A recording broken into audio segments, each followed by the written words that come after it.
నమస్తే everyone, welcome to Khammam రుచులు. ఈరోజు మనం పరమాన్నం ఎలా తయారు చేయాలో చూద్దాం. ముందుగా ఒక బౌల్లో గ్లాస్ బియ్యం తీసుకొని కడగాలి. తర్వాత ఆ బియ్యాన్ని 1 గంట సేపు నానబెట్టాలి.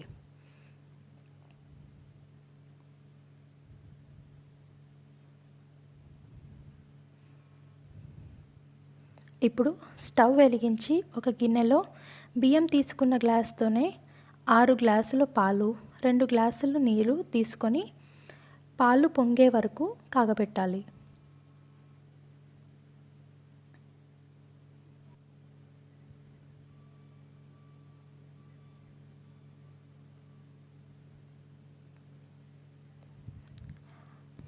ఈ పాలు కాగేలోపు వేరొక స్టవ్ మీద బెల్లం పాకాన్ని చేసుకుందాం.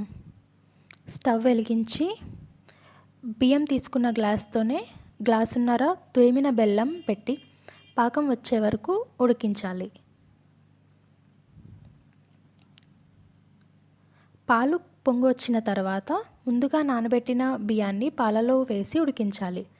మధ్య మధ్యలో బియ్యం అడుగంటకుండా కలుపుతూ ఉండాలి.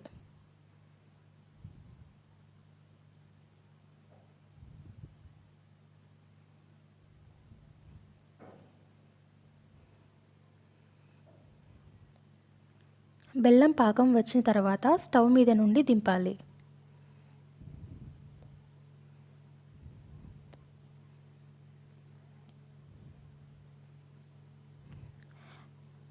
బియ్యం ఉడికేలోపు ఇంకొక స్టవ్ మీద నెయ్యిలో జీడిపప్పు, కిస్మిస్ వేయించాలి. జీడిపప్పు, కిస్మిస్ లైట్ బ్రౌన్ కలర్ వచ్చే వరకు వాటిని వేయించాలి. బియ్యం మెత్తగా ఉడికిన తర్వాత ముందుగా ఉడికించి పెట్టుకున్న బెల్లం పాకం వేసి కలపాలి.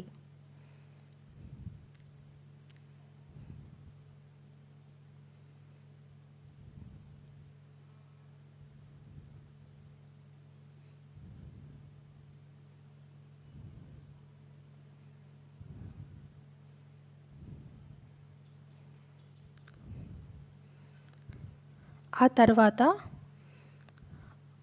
1 టీ స్పూన్ యాలకుల పొడి,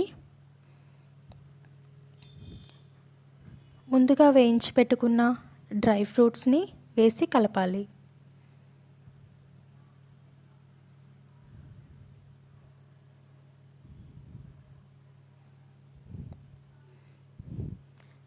అంతే అండి, ఎంతో టేస్టీగా ఉండే బెల్లం పరమాన్నం రెడీ. ఈ వీడియో నచ్చినట్టయితే సబ్స్క్రైబ్ చేయండి, వీడియోని షేర్ చేయండి.